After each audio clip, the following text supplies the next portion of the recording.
Okay, so in this video, in this section, I'm going to be desoldering the capacitor off the circuit board, and these are the pins for the capacitor.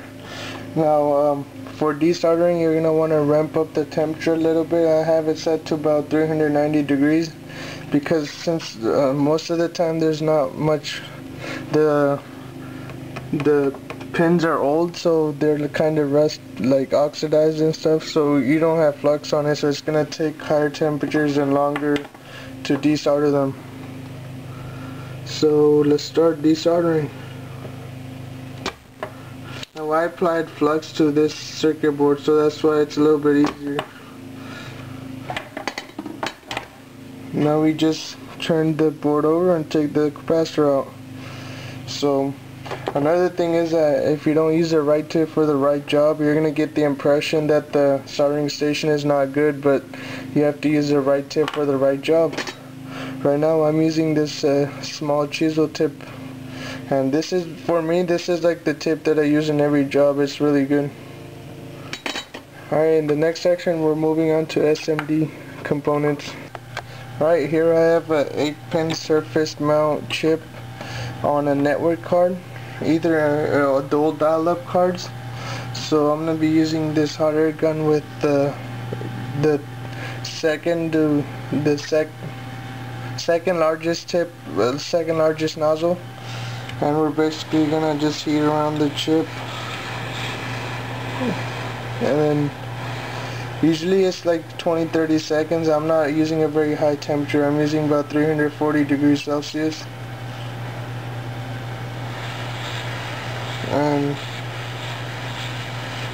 the reason that once the board gets heated, it's really easy to remove the components, but in the beginning it takes longer because once the board's preheated, the components come off really fast.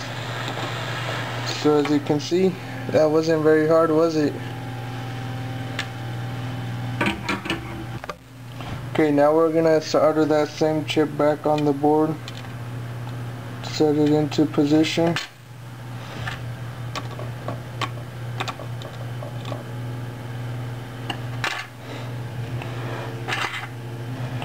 And heat up the chip evenly.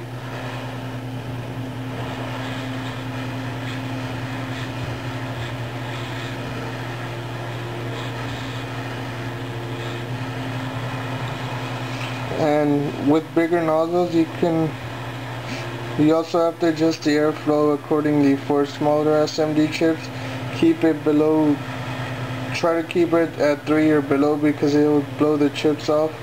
And for larger packages like this one, you can keep it a lot higher. So as you can see, I successfully soldered I didn't let it cool, but now it's stuck in place. Should have let it cool a few more seconds, but it still does, the soldering station does its job. Okay, here I have a circuit board with a bunch of SMD components. Again, I'm going to use the second to largest nozzle because I don't care about heating up the other components around it. But if I was focusing on 1 or 2 components, I would use the smaller nozzles. And my temperature is about 350. My temperature is set at about 350, and you just start heating the board. Like I said, I'm not really focusing on one chip. I don't care which one comes off. I'm going to try to take 1 or 2 of those diodes off right there.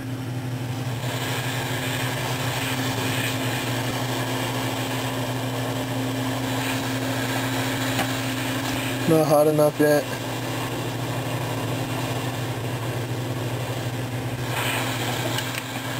There's 1 diode came out, 2 diodes, 3 chips, 4, 5, 6, 7. So I basically took off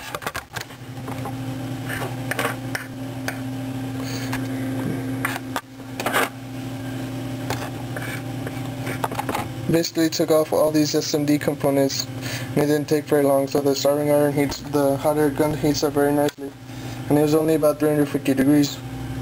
In the next section, what I'm going to do is actually take an old motherboard and actually lift the GPU off the board, so that's going to take a little bit longer, but that'll show you guys this station is powerful enough. And it compares to the AO968 very well. I've used that one too, and I don't notice much difference in the usability and the performance. Okay, here I have the camera focused through the magnifying glass on the GPU of the motherboard, the video card. And normally you would do this process, you wouldn't try to lift it off the board if you had no video on the screen but the fans and everything were running. You would reflow this, where you would heat it up with the appropriate temperatures and stuff to get the solder connections under there connected again. But I'm basically trying to destroy it and pull it off the board to show you guys the power of the station. So I'm using about 400 degrees and then about 7 airflow. I'm just going to heat it up. Now this probably will take a minute or two. I'm not sure how long it'll take because I haven't tried to remove the GPU off the board before. And normally I would remove that thermal paste right there because the GPU will attract more heat over there and damage the GPU, but like I said, I'm not really trying to save the GPU right now. So just want to heat it up evenly, give it a minute or so, maybe 2-3 minutes, and then we're going to pull this baby off the board. And I'll talk about the station while we're doing this.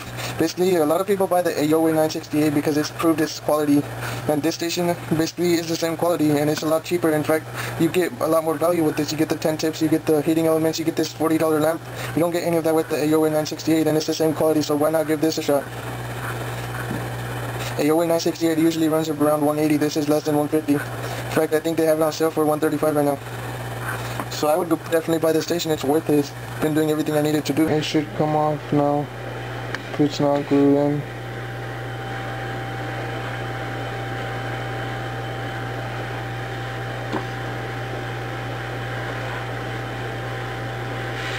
Definitely hear the crackling because I applied flux down there.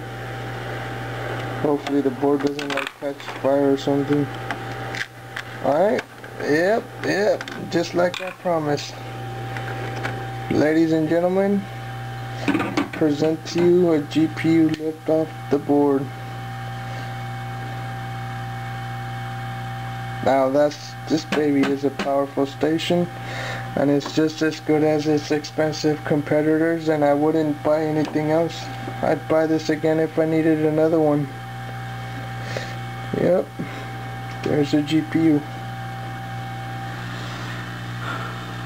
Now I have one final demonstration left, in which I'm going to show you another use for this station that you normally wouldn't use it for, and that is a surprise. Okay, so in this demonstration I'm going to show you what most people wouldn't use a hot air gun for, but it's really good at, and that is for hot glue. Thing is, when you use hot glue, and hot glue gun, it takes about 5 minutes to heat up, and the bond is not as strong as this because this heats it up at a lot higher temperatures. The only thing is that you have to use either high temp hot glue or all temp hot glue. The bond is a lot stronger, trust me. I've tried this many times, and I can't believe how strong hot glue can be that strong. So I'm basically just going to hot glue this bolt on, heat the glue up once again.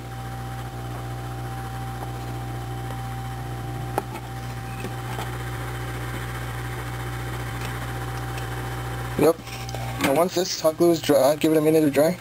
It's really hard to pull the bolt off. It's because since the hot glue is heated at a much higher temperature, the strength is much better. Alright guys, this is it for the review, and if you guys have any more questions or want me to do any more demonstrations of this system, just let me know. This video might have to be split into 2 parts because of how long it is, and it's over 1 gigabyte already because of the quality. Alright guys, thanks for watching. So here's a quick behind the scenes of how I actually got the camera view through the magnifying glass. This is a soldering station. So this is really ghetto setup, basically an old printer, a piece of wood. Then I have this security camera holder, and the camera is mounted through that, looking straight into the magnifying glass. And the piece of wood is bolted into this cardboard junk box of electronics parts with a little screw. So it's a pretty ghetto setup, but I thought some of you might find it interesting to see how I actually got the camera view through the magnifying glass.